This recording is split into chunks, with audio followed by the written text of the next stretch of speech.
Good morning everybody students. Last video में हम लोगों ने गरम दल का नेता का जिसमें बाल गंगाधर तिलक की पर्सनालिटी देखे थे। तो बाल गंगाधर तिलक की पर्सनालिटी हम लोगों ने जितनी भी क्वेश्चन यूपीएससी में पूछा गया है, ये जितनी भी ऑब्जेक्टिव एग्जाम में क्वेश्चन पूछा गया है, सभी पर्सनालिटी में इंपॉर्टेंट चीजों को देख चुके हैं। अब जो है इसके बाद गरम दल में 3 नेता और भी हैं। एक तो है बिपिन चंद्र पाल, इसके अलावा अरविंद घोष और लाला लाजपत राय। तो हम लोग देखते हैं बिपिन चंद्र पाल में ज्यादा कोई विशेषता नहीं है, लेकिन बिपिन चंद्र पाल जो है जब स्वदेशी और बहिष्कार आंदोलन शुरू होगा तो उसमें बंगाल में गरम दल के नेतृत्व से यह नेतृत्व करते हैं। और इसके अलावा इनके एक पुस्तक है बंगाली। ये 2-3 विशेषताएं। इसके अलावा बिपिन चंद्र पाल को जब 3 गरम नेता को एक साथ जेल में रखा गया था तो उसमें बिपिन चंद्र पाल भी थे। तो इनका इंपॉर्टेंट पर्सनालिटी है जो हम लोग देखते हैं, बिपिन चंद्र पाल, फिर अरविंद घोष और लाला लाजपत राय।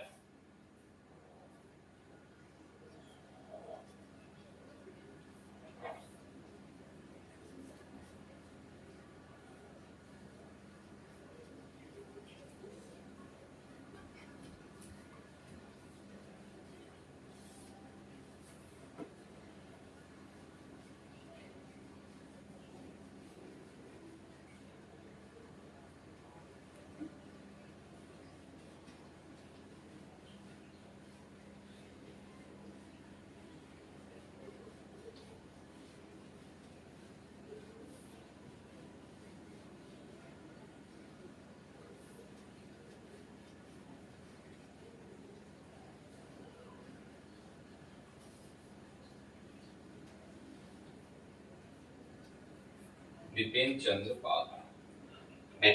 पाल एक गरम दल के नेता थे।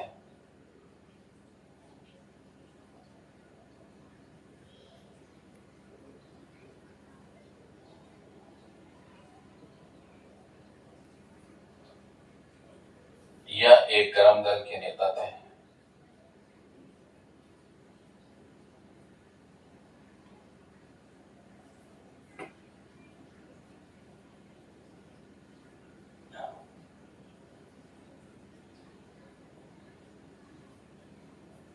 पहला पॉइंट। दूसरा पॉइंट,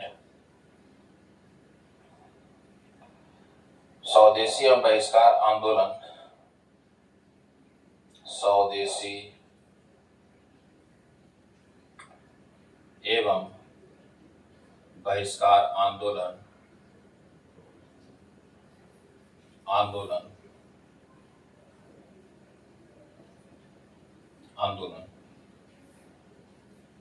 स्वदेशी एवं बहिष्कार आंदोलन बंगाल की तरफ से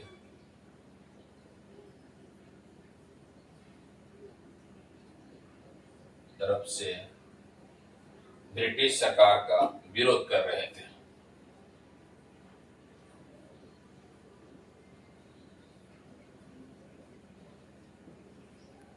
सरकार का विरोध कर रहे थे।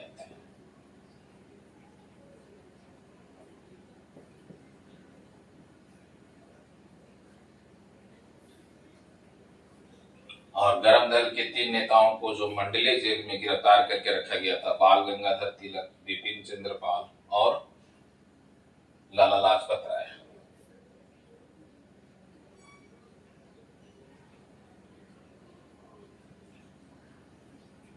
ब्रिटिश सरकार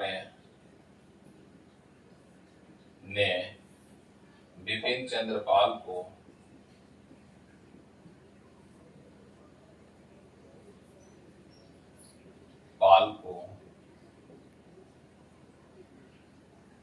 गिरफ्तार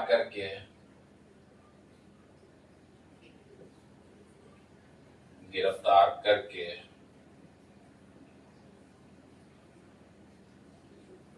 मंडले जेल बर्मा में कैद करके रखा गया था।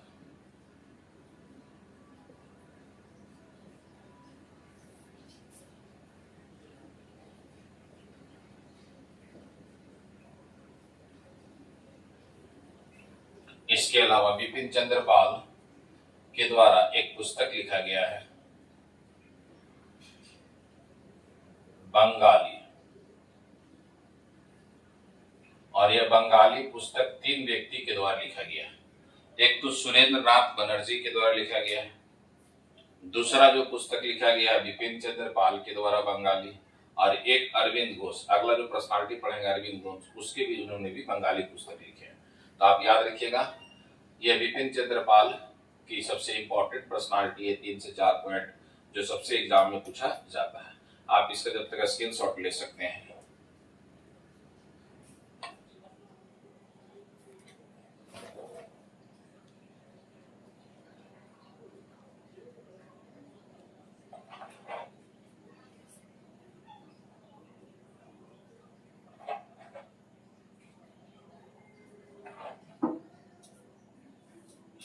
बिपिन चंद्र पाल के बाद जो हम लोग देखेंगे नेक्स्ट वह है अरविंद घोष। अरविंद घोष का इंपॉर्टेंट पर्सनालिटी है।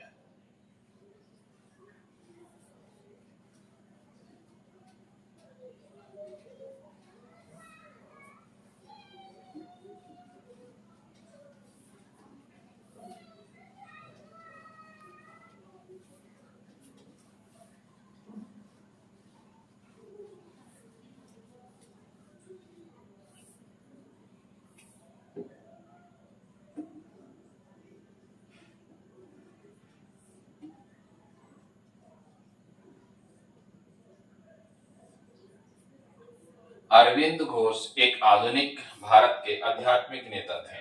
अरविंद घोष एक आध्यात्मिक नेता थे।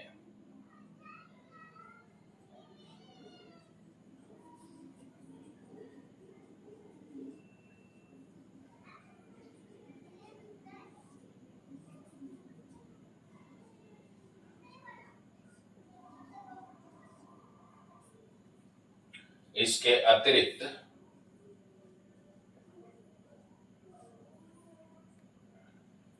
गरम दल का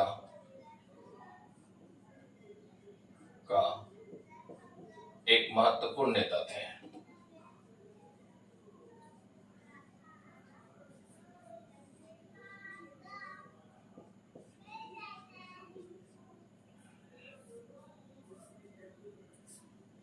अरविंद घोष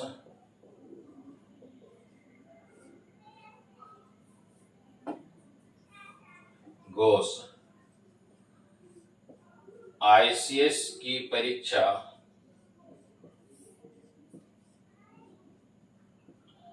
पास करने के बावजूद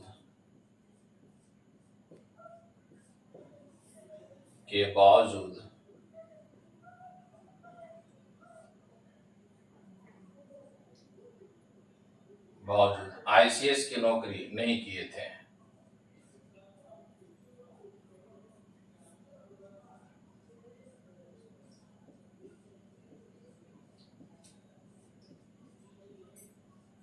नहीं किया था।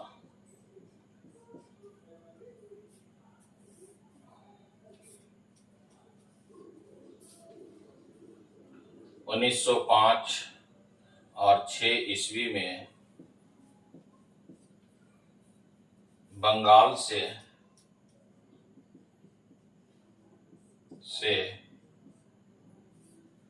स्वदेशी एवं बहिष्कार आंदोलन स्वदेशी एवं बहिष्कार आंदोलन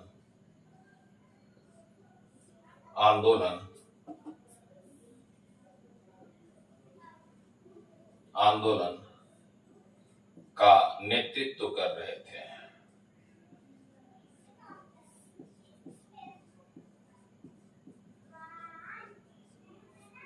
जब ये आंदोलन का नेतृत्व कर रहे थे तो ब्रिटिश सरकार ने इन पर एक गलत आरोप लगा दिया, और गलत आरोप लगा करके 1906 में ब्रिटिश सरकार ने इनको गिरफ्तार करके जेल में डाल दिया।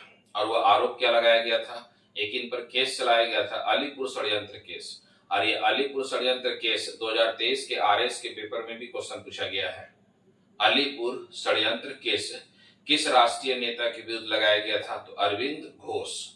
तो इसमें आप नोट कर लेंगे, अलीपुर षड्यंत्र केस कलकत्ता के नजदीक है अलीपुर बंगाल।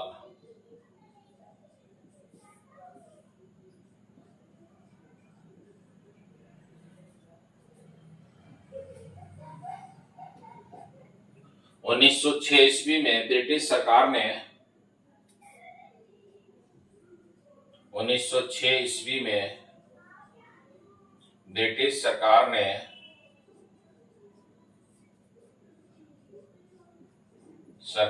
ने सांप्रदायिकता का गलत आरोप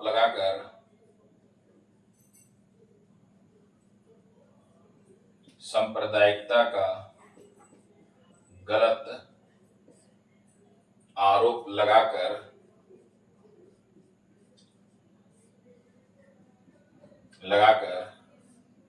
अरविंद घोष पर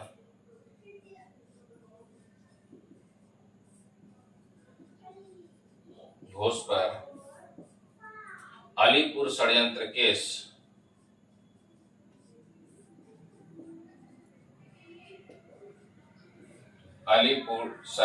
केस लागू कर दिया गया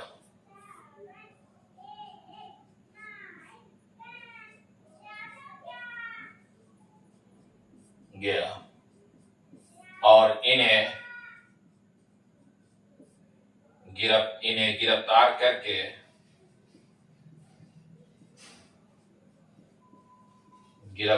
करके जेल में डाल दिया गया।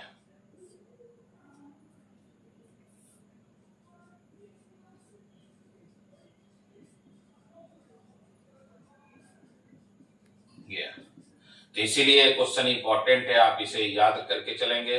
यह वेरी वेरी इंपॉर्टेंट है, जो अक्सर एग्जाम में पूछा जाता है कि अलीपुर षड्यंत्र केस किस व्यक्ति पर लगाया गया था। तो आप याद रखिएगा अरविंद घोष पर, और यह अरविंद घोष की बहुत महत्वपूर्ण विशेषता है अलीपुर षड्यंत्र केस, जो अक्सर एग्जाम में क्वेश्चन पूछा जाता है। जैसे अभी हम पर्सनालिटी पढ़ा रहे हैं, तो पर्सनालिटी में और भी बताएंगे। एक है दिल्ली षड्यंत्र केस है, रास बिहारी बोस पर लगाया जाएगा। जैसे आप पढ़ेंगे इसी तरह आगे और भी पढ़ेंगे। लाहौर षड्यंत्र केस भगत सिंह सुखदेव राजगुरु पर लगाया जाएगा। इसी प्रकार का मेरठ षड्यंत्र केस आएगा। ये सभी जितने भी केस है उसके विषय में एक एक पर्सनालिटी में डिस्कस करते चलेंगे, जो हमेशा कहीं न कहीं एग्जाम में क्वेश्चन पूछा जाता है। तो ये याद रखिएगा कि अरविंद घोष की सामान्य पर्सनालिटी है, जो इससे क्वेश्चन पूछा जाता है। इसके अलावा अरविंद घोष एक आध्यात्मिक नेता थे, और अरविंद घोष जो है जब यह स्वदेशी बहिष्कार आंदोलन को ब्रिटिश सरकार 1908 तक दबा देगी, तब अरविंद घोष जब जेल से निकलेंगे, इसके बाद यह भारत के राजनीति से संन्यास ले लेंगे, और भारत से राजनीति से संन्यास लेने के बाद ये पांडिचेरी चले जाएंगे और अपना शेष जीवन आध्यात्मिक ज्ञान में व्यतीत करेंगे, जो सबसे महत्वपूर्ण माना जाता है। जब तक आप इसका स्क्रीनशॉट ले लें, फिर इसके बाद मैं लिखता हूं।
अरविंद घोष स्वदेशी एवं बहिष्कार आंदोलन के बाद जेल से आने के बाद स्वदेशी बहिष्कार आंदोलन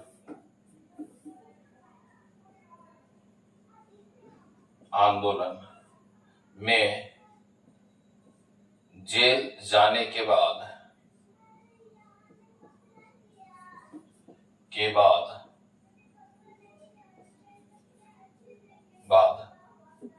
जेल से मुक्त या स्वतंत्र होने के बाद भारतीय राजनीति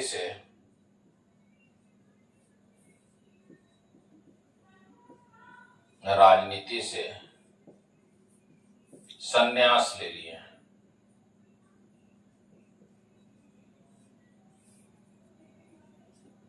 ले लिया और दक्षिण भारत पांडिचेरी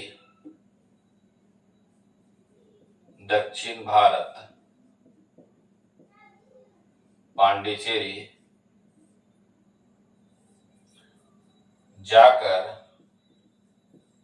अपना शेष जीवन आध्यात्मिक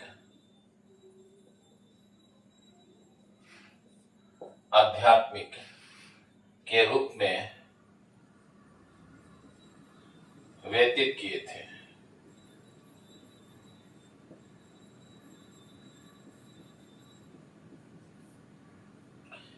इसके अलावा देखिएगा अरविंद घोष का महत्वपूर्ण कुछ पुस्तक है जो अक्सर एग्जाम में क्वेश्चन पूछा जाता है, जो बहुत बार एग्जाम में आया हुआ है। तो हम लोग देखते हैं अरविंद घोष की महत्वपूर्ण पुस्तक।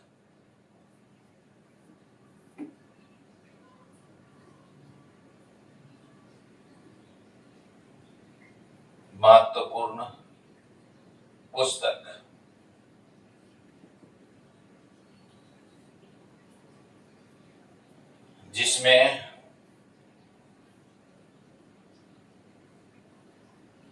अरविंद घोष के द्वारा लिखा गया है कर्मयोगी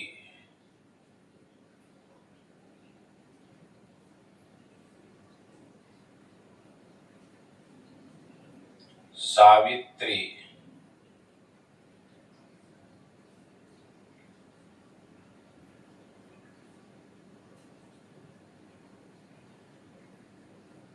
लाइफ डिवाइन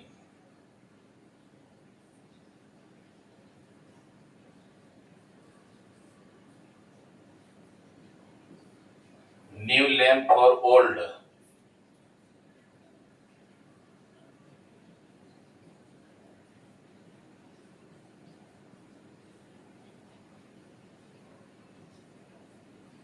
ये इनकी महत्वपूर्ण पुस्तक है जो अक्सर एग्जाम में क्वेश्चन पूछा जाता है अरविंद घोष का।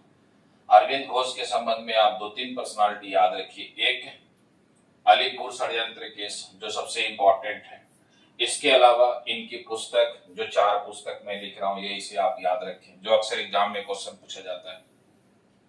इसके अलावा देखिएगा कि एक अलीपुर षड्यंत्र केस और यह पुस्तक इंपॉर्टेंट है। इसके अलावा अपना यह शेष जीवन कहाँ व्यतीत किए थे यह इंपॉर्टेंट है, आप इसे जान भी सकते हैं कि शेष जीवन इन्होंने कहाँ व्यतीत किए थे। तो शेष जीवन अपने यह कहाँ व्यतीत किए थे पांडिचेरी में। और ये एक आध्यात्मिक व्यक्ति थे जो अक्सर एग्जाम में क्वेश्चन पूछा जाता है। कभी काल यह भी क्वेश्चन पूछा जाता है एग्जाम में कि एक मैं पर्सनालिटी पढ़ाऊंगा स्वामी विवेकानंद का। तो स्वामी विवेकानंद का पर्सनालिटी इसलिए इंपॉर्टेंट है कि सुभाष चंद्र बोस ने स्वामी विवेकानंद को कहे थे आधुनिक भारत का आध्यात्मिक नेता कहे थे। और उनके द्वारा स्वामी विवेकानंद के द्वारा लिखा हुआ पुस्तक है कर्म योग। उनके द्वारा कर्म योग लिखा गया लेकिन इनके द्वारा कर्म योगी है। ये दोनों में अंतर याद रखेंगे जो इंपॉर्टेंट है। ये अरविंद घोष की पर्सनालिटी है और ये पुस्तक आप जरूर याद रखिए। चाहे तो ऑब्जेक्टिव आप एग्जाम दे रहे हो ये सब्जेक्टिव जहां भी क्वेश्चन पूछेगा गरम दल में आप इसको बताना पड़ेगा कर्म योगी और उनका है कर्म योग। जो सबसे महत्वपूर्ण है। इसके अलावा अब ये गरम दल के एक नेता और भी बच गए जो सबसे इंपॉर्टेंट है, वह है लाला लाजपत राय। और लाला लाजपत राय का पर्सनालिटी बहुत ही इंपॉर्टेंट है।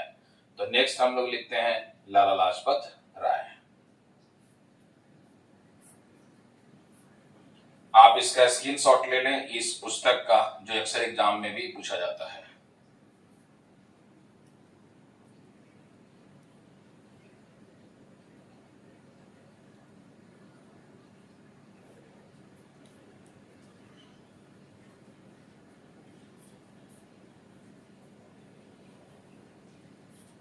अब नेक्स्ट हम लोग जो पर्सनालिटी देखेंगे वह है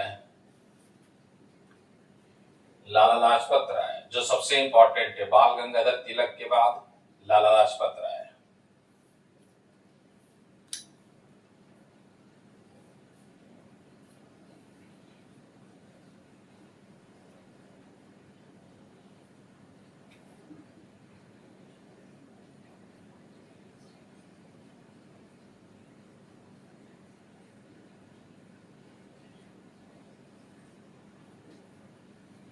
गरम दल के 4 नेता में से केवल लाला लाजपत राय ही आईएनसी का विशेष अधिवेशन में अध्यक्ष बने थे।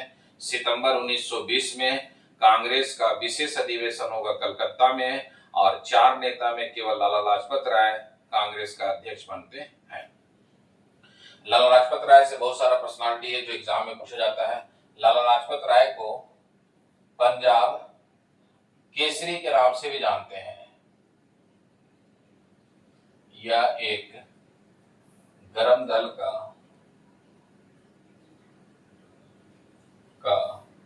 महत्वपूर्ण नेता थे।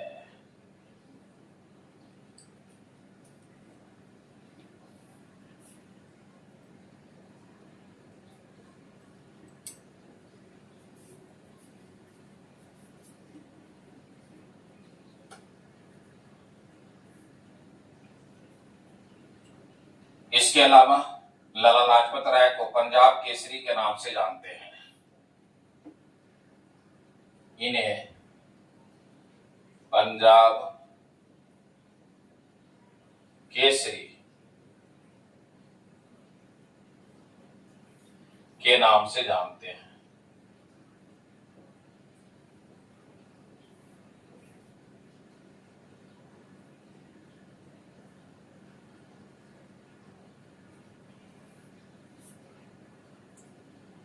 अच्छा, इनका जो राजनीतिक गुरु थे वो इटली का एक नेता थे मैजनी। लाला लाजपत राय के राजनीतिक गुरु, इनका राजनीतिक गुरु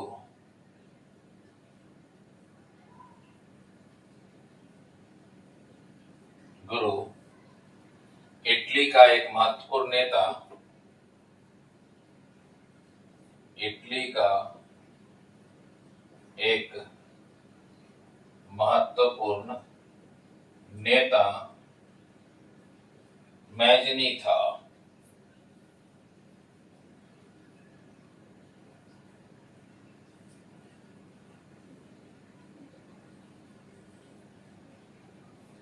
जो याद रखिएगा, इटली के एकीकरण में 3 नेता का योगदान रहा है। एक मैजनी का, दूसरा काबुल का, और तीसरा जो रहा था गैरीवाल्डी का।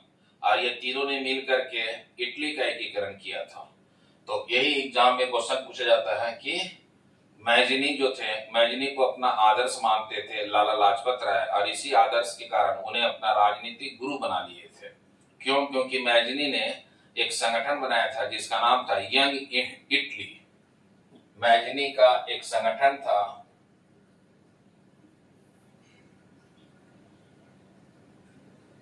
मैजनी ने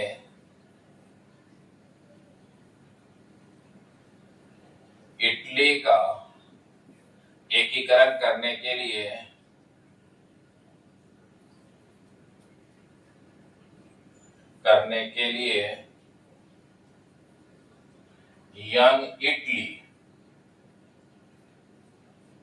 यंग इटली नामक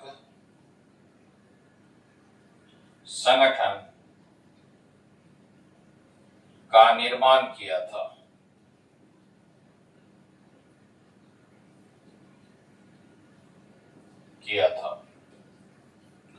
और इससे प्रेरणा लेने के बाद, इससे प्रेरणा लेने के बाद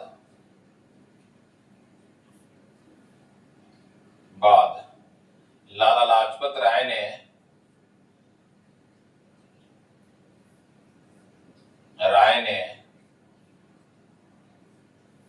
यंग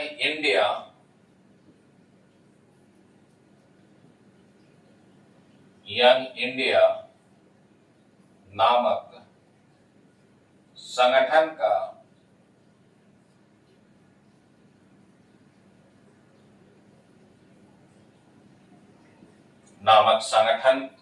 का निर्माण किया था।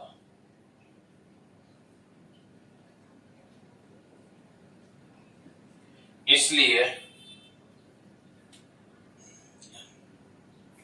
लाला लाजपत राय अपना राजनीतिक गुरु बना दिए थे। किसको?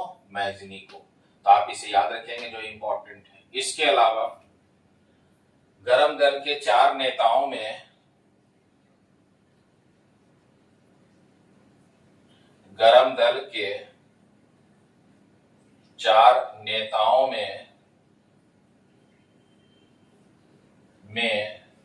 केवल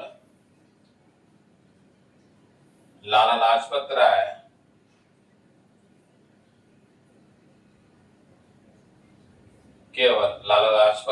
राय भारतीय राष्ट्रीय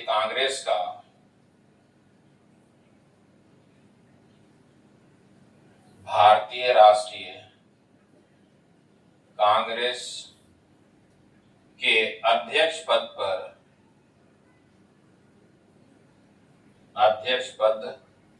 पर कार्य किया था।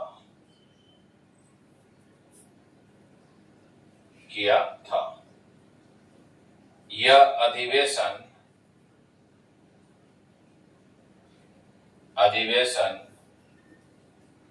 20 सितंबर 1920 ईस्वी को कलकत्ता,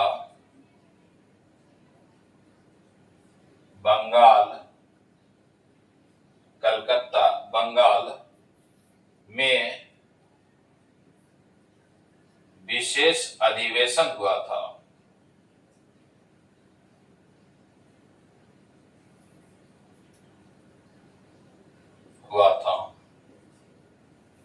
और इस अधिवेशन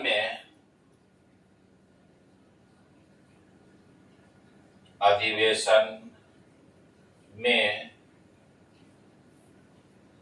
असहयोग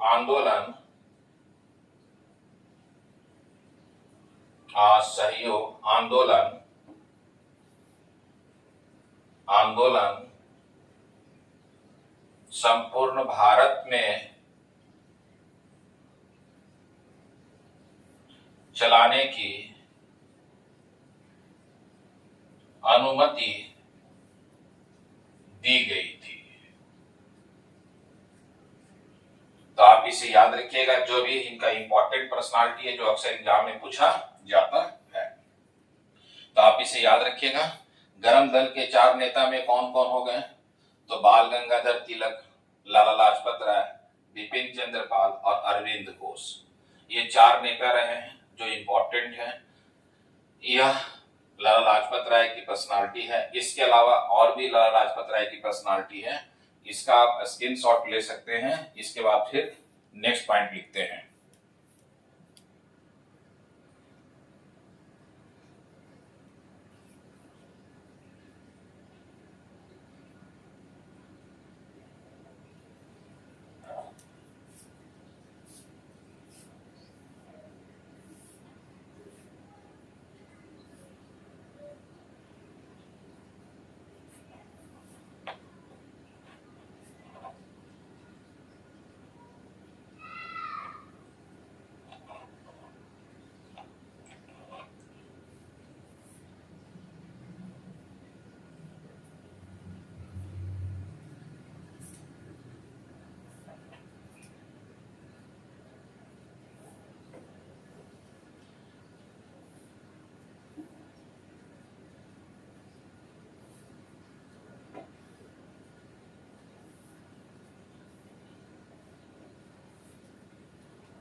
अब देखिएगा 4-5 साल पहले यूपीएससी में आईएएस में क्वेश्चन पूछा गया था कि भारत का वह कौन राष्ट्रीय नेता है जो सबसे पहले अमेरिका देश की यात्रा पर जाएगा, इसकी यात्रा पूरा करने के बाद फिर वह यूरोप देश की यात्रा पर जाएगा, वहां से यात्रा पूरा करने के बाद जापान दक्षिण पूर्व एशियाई देश जाएगा और भारत में आकर के एक बैंक बनाएगा। वह कौन भारत के राष्ट्रीय नेता है? तो उसका आंसर हो जाएगा लाला लाजपत राय। कौन सा बैंक बनाएंगे? 1894 में पंजाब नेशनल बैंक का गठन करते हैं। कहां? अमृतसर, पंजाब में। और पंजाब नेशनल बैंक को गठन जब कर रहे थे तो एक अन्य राष्ट्रीय नेता सहयोग कर रहे थे, तो इसे आप नोट कर सकते हैं। 1894 ईस्वी में अमृतसर, पंजाब में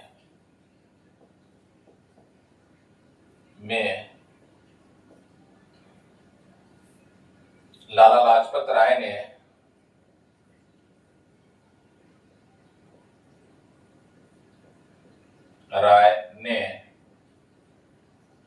पंजाब नेशनल बैंक का गठन किया था।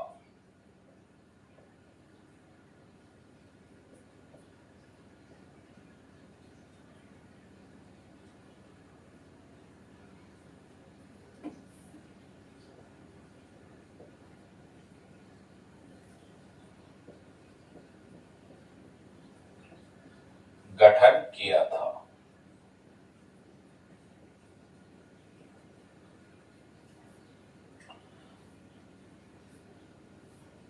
जब लाला लाजपत राय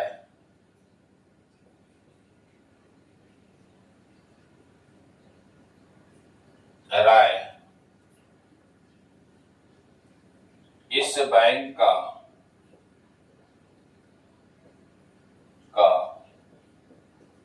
गठन कर रहे थे तो एक अन्य राष्ट्रीय नेता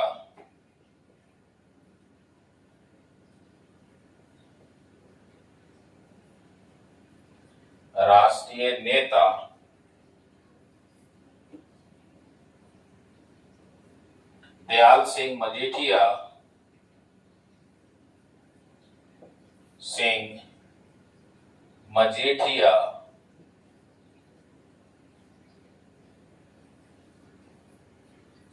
लाला लाजपत राय को सहयोग दे रहे थे, इन्हें सहयोग दे रहे थे।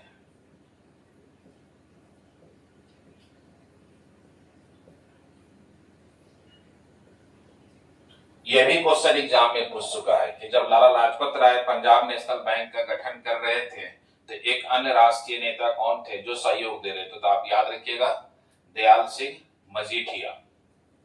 और पंजाब नेशनल बैंक भारत का प्रथम शुद्ध बैंक है।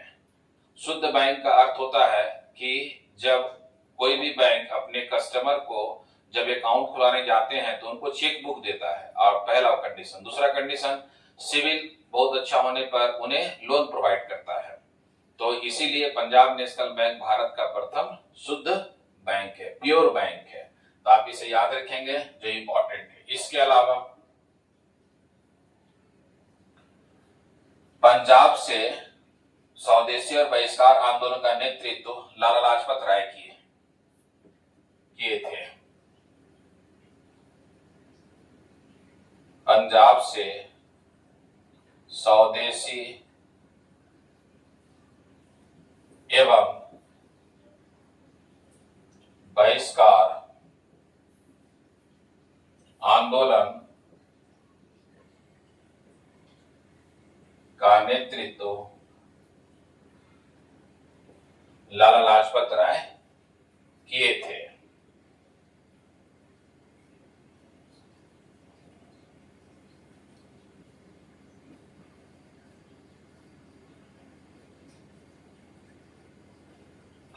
लाला लाजपत राय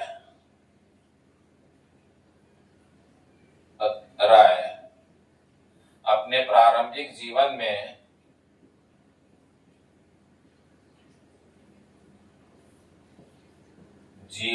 में आर्य समाज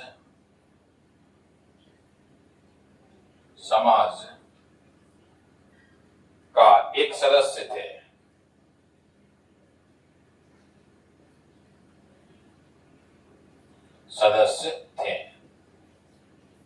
कहा जाता है कि जब स्वामी दयानंद की मृत्यु होगा तब आर्य समाज शिक्षा के आधार पर दो भागों में बढ़ जाएगा और लाहौर में अंग्रेजी शिक्षा को प्रमुखता दिया जाएगा और उसका नेतृत्व करेंगे लाला लाजपत राय, और एक हरिद्वार में केंद्र बनेगा जिसका नेतृत्व स्वामी श्रद्धानंद करेंगे और वह संस्कृत भाषा में शिक्षा देने की बात किया जाएगा।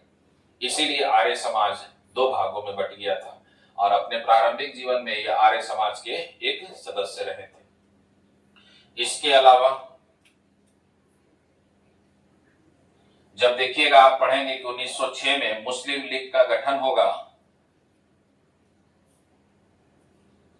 मुस्लिम लीग का गठन किया जाएगा तो उसी के तर्ज पर लाला लाजपत राय कहेंगे क्या कि 1909 में पंजाब हिंदू सभा का गठन अमृतसर पंजाब में करेंगे।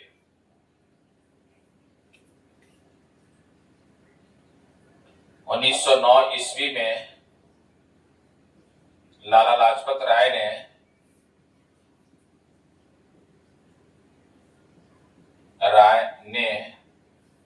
अमृतसर पंजाब में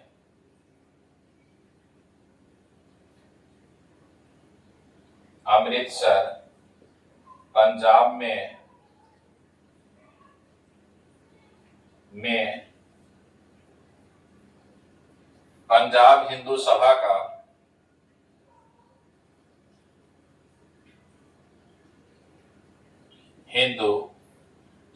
का गठन किया था।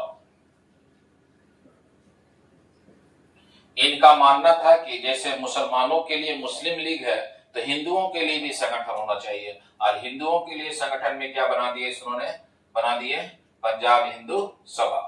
और ये पंजाब हिंदू सभा 1915 में आगे चल करके हिंदू महासभा में परिवर्तित हो जाएगा। 1915 ईस्वी में पंजाब हिंदू सभा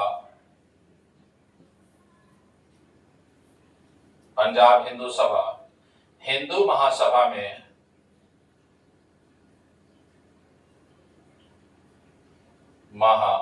में परिवर्तन हो जाएगा।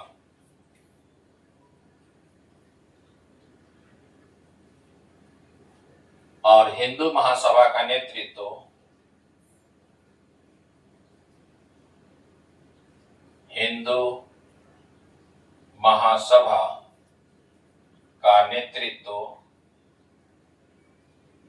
मदन मोहन मालवीय कर रहे थे।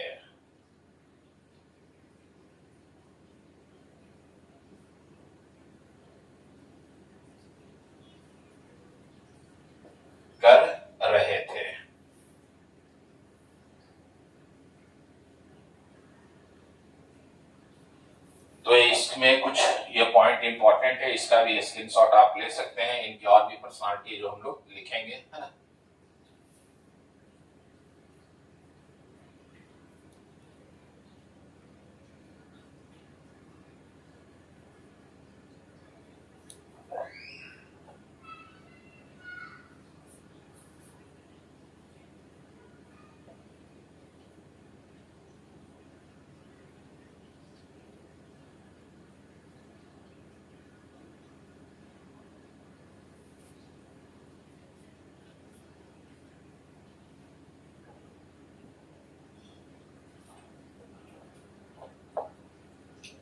तो आप इसे याद रखिएगा, यह इंपॉर्टेंट पर्सनालिटी था। और जो इन्होंने आर्य समाज के सदस्य थे, तो इसी के आधार पर ये 1915 में भारतीय आर्य समाज का गठन करेंगे। तो नेक्स्ट पॉइंट में देखते हैं।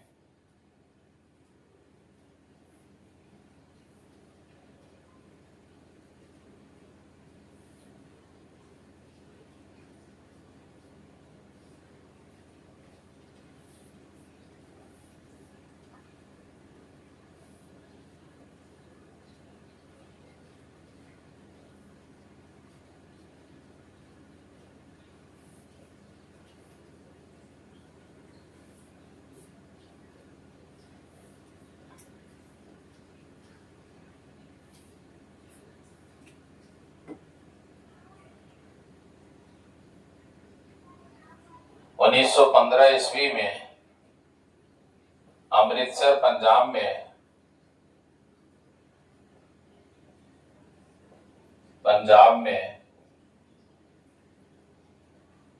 भारतीय आर्य समाज का गठन किया था।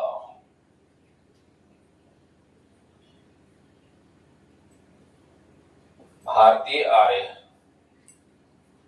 समाज का गठन किया था।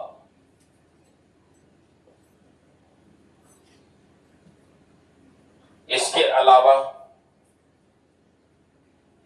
1920 ईस्वी में all India trade union Congress का गठन किया जाएगा और जिसका प्रथम अध्यक्ष लाला लाजपत राय को बनाया जाएगा। 1920 ईस्वी में बंबई महाराष्ट्र में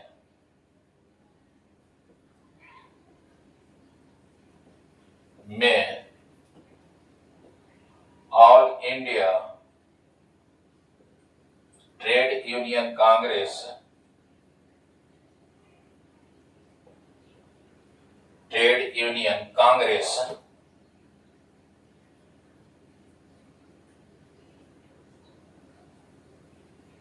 जिसको एटक कहा गया,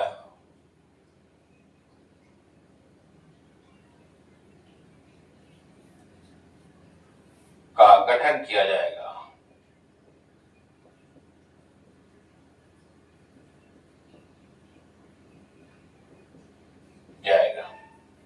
और इसका प्रथम अध्यक्ष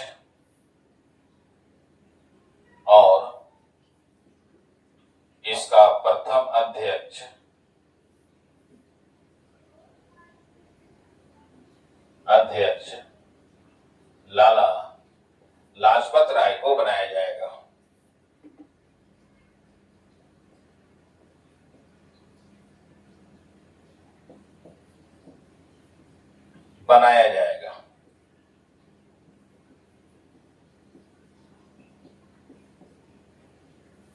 जो इससे इंपॉर्टेंट है आपका है। इसके अलावा देखिएगा कि साइमन आयोग की नियुक्ति किया जाता है और साइमन आयोग की नियुक्ति की घोषणा नवंबर 1927 में ब्रिटेन के प्रधानमंत्री व्लादिवोस्टॉक करेंगे, जो कंजर्वेटिव पार्टी से है। और जब साइमन आयोग की घोषणा किया जाएगा तो क्यों किया जाता है? क्योंकि 1919 की समीक्षा करना है और 3 फरवरी 1928 ईस्वी को साइमन आयोग अपने 7 सदस्यों के साथ वह भारत आएगा। और जब वह भारत आएगा तो भारत के विभिन्न शहर या विभिन्न नगर का वह दौरा करेगा। तो इसी दौरा में वह जाते हैं, आपको है साइमन आयोग 1928 में लाहौर। और जब वह लाहौर जाते हैं तो लाहौर के कमिश्नर सैंडर ने वह लाठीचार्ज का आदेश दे देगा और उस लाठीचार्ज के आदेश में लाला लाजपत राय घायल हो जाएंगे और कुछ दिनों के बाद इनकी मृत्यु हो जाता है, जो एग्जाम में पूछा भी जाता है। यह 1928 ईस्वी में साइमन आयोग अपने सदस्यों के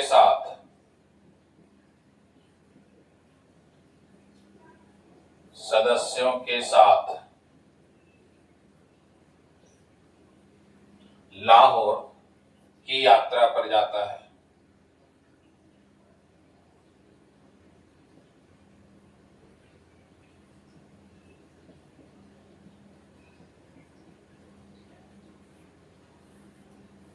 और लाहौर में इसका विरोध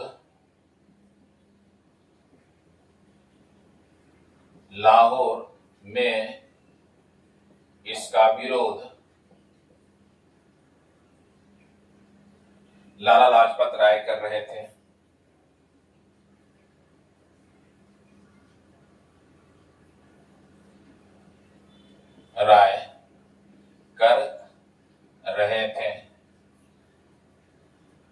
जिसके कारण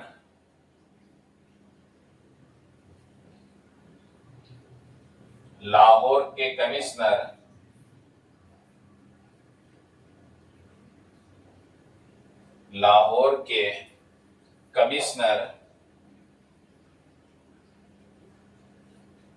सेंडर ने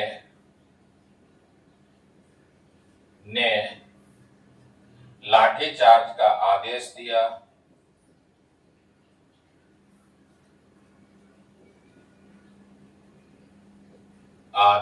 दिया जिसमें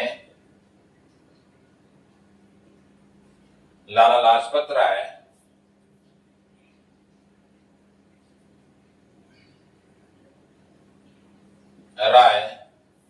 घायल हो गए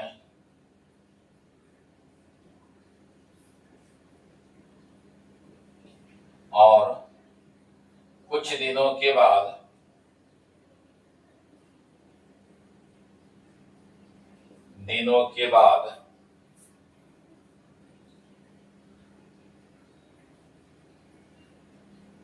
लाला लाजपत राय की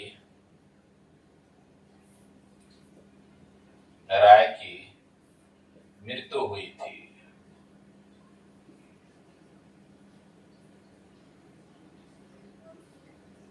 तो इसी समय लाला लाजपत राय ने ब्रिटिश सरकार के विषय में एक स्टेटमेंट दिए थे कि ब्रिटिश सरकार ने जो मुझ पर लाठीचार्ज किया है वह ब्रिटिश सरकार के लिए ताबूत में कील साबित होगा। यह स्टेटमेंट बहुत बार एग्जाम में पूछा जाता है। यह तो लाला लाजपत राय की पर्सनालिटी था जो मैंने बता दिया। इसके अलावा लाला लाजपत राय की कुछ पुस्तक है, कुछ पत्रिका है, उसके विषय में लिखते हैं। जब तक आप इसका स्क्रीनशॉट ले सकते हैं।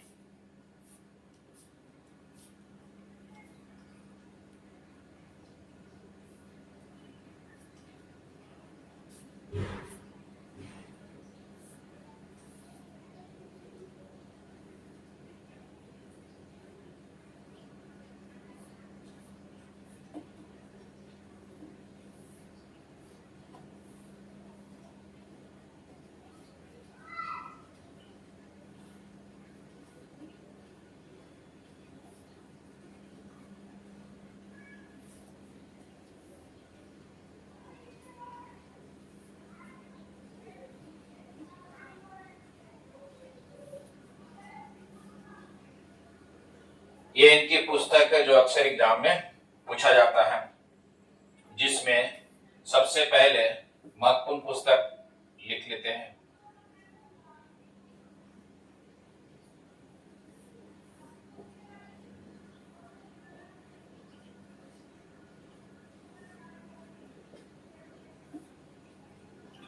सबसे इंपॉर्टेंट है इनकी पुस्तक जो है यंग इंडिया।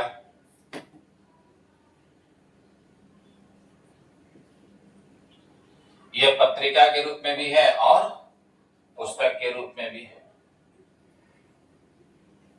इसके अलावा जो इनके द्वारा लिखा गया था एक पुस्तक था इंग्लैंड्स डेब्ट टू इंडिया।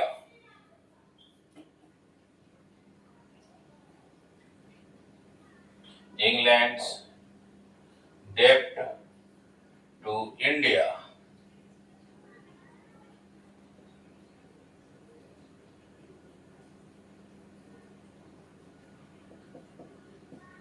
जो सबसे इंपॉर्टेंट माना जाता है। इसके अलावा जो है द आर्यन ऑफ समाज,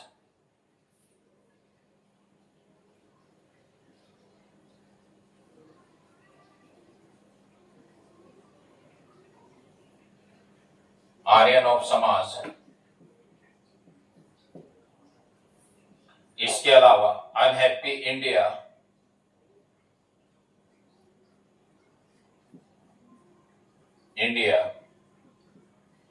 जो कभी काल एग्जाम में पूछा भी जाता है। ये अपने जीवन में अंतिम समय में लिखे थे अनहैप्पी इंडिया। यह इसका हिंदी में होगा दुखी भारत।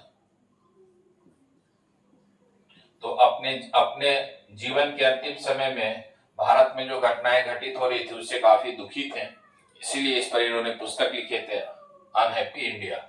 जो यह पुस्तक हमेशा एग्जाम में क्वेश्चन पूछा जाता है अनहैप्पी इंडिया किसके द्वारा लिखा गया, तो आप याद रखिएगा लाला लाजपत राय के द्वारा लिखा गया। तो हमने गरम दल के सभी नेताओं की 4 पर्सनालिटी हम लोगों ने देख ली है। पहला वीडियो में हम लोगों ने देखे हैं बाल गंगाधर तिलक का।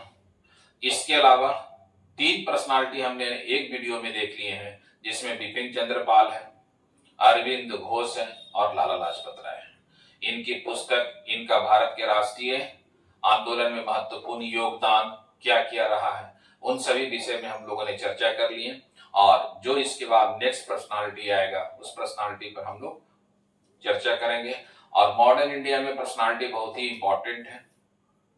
जैसे मैंने दादा भाई नौरोजी का पर्सनालिटी अलग से लिखे हैं, वीडियो बनाए हैं, उसको आप अलग से जाकर के देख सकते हैं। इसी प्रकार इन पर्सनालिटी को भी अलग से आप देखेंगे और देखने के साथ साथ आप एक कॉपी और पेन रखें ताकि वो मेन पॉइंट को आप नोट कर लिया करें। और यहां से एग्जाम में क्वेश्चन पूछा जाता है जो सबसे इंपॉर्टेंट है। All the best. जय हिंद, जय भारत।